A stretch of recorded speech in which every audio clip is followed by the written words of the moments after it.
దేవుని ఘనమైన నామమునకు స్తోత్రములు.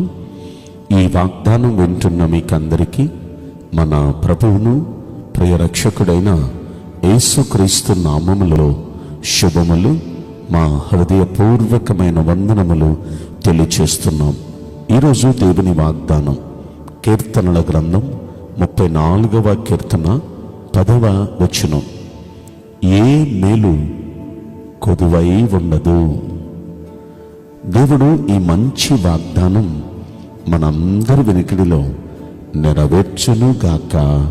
ఆమేన్. ప్రియ దైవ జనాంగమా, మనం యెహోవాను ఆశ్రయించే వారమైతే మనకి ఏ మేలు కొదువై ఉండదు. ఆయన ఆశ్రయించిన వారికి ఆయన చేసే మహోపకారాలేంటో ఆ పైలైన అంటాడు. సింహపు పిల్లలైన లేమిగలవై ఆకది గుణను. యెహోవాను ఆశ్రయించే వారికి ఏ మేలు కొదువై ఉండదు. మీకు ఏ విషయంలో మేలు జరగాలని మీరు అనుకుంటున్నారో ఆ విషయంలో, ఆయా విషయాల్లో మీకు మేలు కలుగజేస్తాడు. ఆయన కొదువ లేకుండా మేలు కలుగజేస్తాడు. సింహపు పిల్లలు అంటే అడవికి రాజు సింహం, రాజ్య బిడలకైనా లోటుంటుందేమో కానీ ఆయన ఆశ్రయించే ఈ వాగ్దానం వినే మనకు ఆయన ఏ మేలుకు కొదువ చేయడు. దావీదు భక్తుడు అందుకే అంటాడు కదా 23వ కీర్తన 1వ వచనంలో, యెహోవా నా కాపరి, నాకు లేమి కలగదు. లోటే ఉండదు నాకు, ఎందుకంటే ఆయన కాపరి. నేను ఆయన గొర్రెను కనుక నాకు లోటుండదు. పచ్చిక గల చోట్ల ఆయన నన్ను పరుణ చేస్తాడు. శాంతికరమైన జలముల యొద్దకు నా దేవుడు నన్ను నడిపిస్తాడు. నా ప్రాణానికి సేద తీరుస్తాడు. ఇలా మనం ఆలోచిస్తే నా గిన్నె నిండి పొర్లుచున్నది అంటాడు. నేను బ్రతుకు దినాలన్నీ కృప క్షేమాలే నా వెంట వస్తాయి అంటాడు. ఎందుకంటే యెహోవా తన కాపరిగా ఉన్నాడు. ఈరోజు నా దేవుడు మనకి కాపరిగా ఉండి మనకి ఏ మేలు కొదువ లేకుండా ఆయన మనకు చేయాలంటే మనం ఆయన ఆశ్రయించాలి. ఆశ్రయించే వాళ్ళు ఎలా ఉండాలి? 9వ వచనంలో అంటాడు, ఆయన యందు భయభక్తులు ఉంచాలి. ఆయన యందు భయభక్తులు ఉంచడానికి ఏమీ కొదువ ఉండదు. ఆయన యందు భయభక్తులు ఉంచాలి.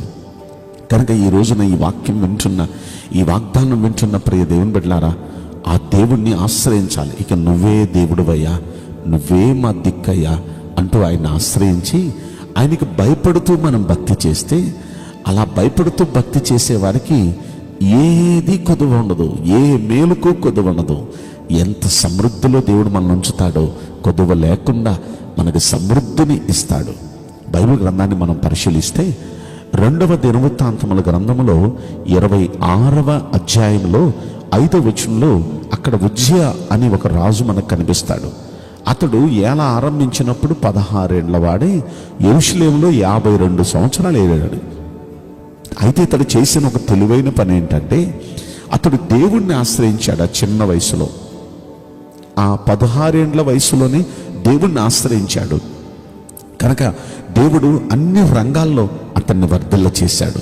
అన్ని రంగాల్లో దేవుణ్ణి ఆశ్రయించినంత కాలం దేవుడు అతన్ని వర్ధిల్ల చేశాడు అన్ని రంగాల్లో. ఆ కింద వచ్చినాడు మనం చూస్తే. ఇక 15వ వచనంలో అంటాడు, అతనికి ఆశ్చర్యకరమైన సహాయం దేవుడు కలగజేశాడంట. ఆశ్చర్య రీతిలో దేవుడు ఆయనకి సహాయం చేస్తూ ఉండేవాడు. ప్రియ దైవ జనాంగమా, ఈ వాగ్దానం వింటున్న మనం మన దేవుడైన యెహోవాను మనం ఆశ్రయించి ఆయన యందు మనం భయభక్తులు కలిగి ఉంటే చాలు. మనకి ఏ విధంగా సహాయం చేస్తాడంటే ఆశ్చర్యకరమైన సహాయం. అలా ఆశ్చర్యకరమైన సహాయం చేస్తూ మనకు లోటు లేకుండా, ఏ మేలు కావాలంటే ఆ మేలు లోటు లేకుండా మనకు చేస్తూ అన్ని రంగాల్లో మనల్ని ఆయన వర్ధిల్ల చేస్తాడు. నిజంగా ఈ వాగ్దానం మనందరి జీవితాల్లో నెరవేరాలంటే మనం ఆయనకి భయపడుతూ భక్తి చేయాలి. ఆయన మనము ఆశ్రయించాలి. బైబిల్ గ్రంథంలో మనం పరిశీలిస్తే ఏలియా అనే భక్తుడు మనకు కనిపిస్తాడు. దేవుని యందు భయభక్తులు కలిగిన వాడు, దేవుణ్ణి ఆశ్రయించిన వాడు. అయితే ఆయన ఉంటున్న ఇజ్రాయెల్ దేశమంతా కరువు వచ్చింది. కానీ ఆయన్ని మాత్రం కరువు అనే మాట లేకుండా కెరీతు అనే వాగు దగ్గరికి పంపించి అక్కడ ప్రతి పూట కాకుల ద్వారా రొట్టె మాంసం దేవుడు పంపించలేదా? ఏలియాని రొట్టె మాంసం పంపించి కాకుల ద్వారా పోషించిన దేవుడు. అది ఆశ్చర్యం, అది ఆశ్చర్యం. దేశంలో ఉన్న వారికి తినటానికి తిండి లేని పరిస్థితి, కానీ కరువన్నాళ్ళు ఆశ్చర్యకరమైన సహాయం ఏలియాకిచ్చి దేవుడు పోషించాడు కదా. ఈ రోజున మన దేవుడు మనకు కూడా ఆశ్చర్యకరమైన సహాయం ఆయన చేయబోతున్నాడు. ఏ విధంగా వస్తుందో మనకు తెలియదు, ఎవరి ద్వారా వస్తుందో మనకు తెలియదు, కానీ ఆశ్చర్యకరమైన సహాయం చేసే గొప్ప దేవుడు మనం నమ్ముకున్న దేవుడు. మనకి కొదువ లేకుండా సహాయం చేస్తాడు. ఇదే ఏలియా గురించి మనం పరిశీలిస్తే, ఒక సారేపతు విధవరాలు ఇంటికి పంపించాడు దేవుడు. ఆ ఇంటికి వెళ్ళిన తర్వాత ఏలియా ఆ ఇంటిలో ఉన్న కారణాన ఆ ఇంటిలో అప్పటి వరకు వారి పరిస్థితి ఎలా ఉందంటే, 2 అప్పాలు వేసుకోవటానికి కావాల్సినంత పిండి, 2 అప్పాలు కాల్చుకోవటానికి కావాల్సినంత నూనె మాత్రం ఉంది.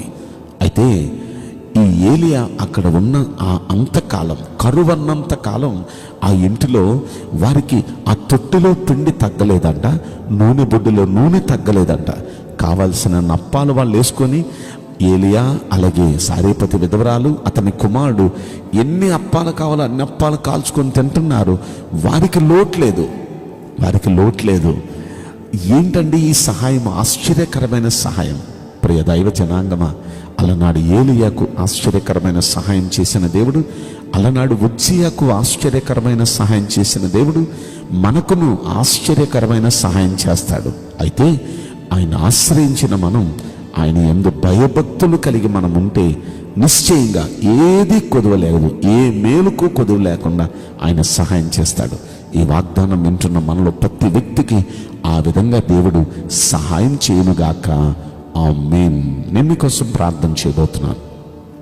పరిశుద్ధుడా, ప్రేమగల యేసురాజా, మీ పరిశుద్ధ బంగారు పవిత్రమైన నామమునకు నిండు మనసుతో కోట్ల కొలదిగా స్తుతులు, స్తోత్రములు, వందనాలు చెల్లిస్తున్నాం.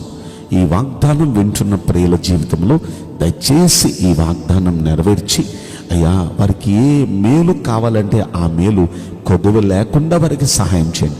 ఆశ్చర్యకరమైన సహాయం చేసే దేవుడు మీరేనయ్యా. మీ సహాయం నీ బిడ్డలకు అందించి మేలుతో తృప్తిపరచమని ఈ కొద్ది మనవులు నజరుడని యేసుక్రీస్తు ప్రశస్తమైన నామములో మిక్కిలి వినయముతో ప్రార్థించి బ్రతిమలాడి వేడుకుంటున్నాం ప్రియ పరలోకపు తండ్రి. ఆమేన్. May God bless you all. Thank you.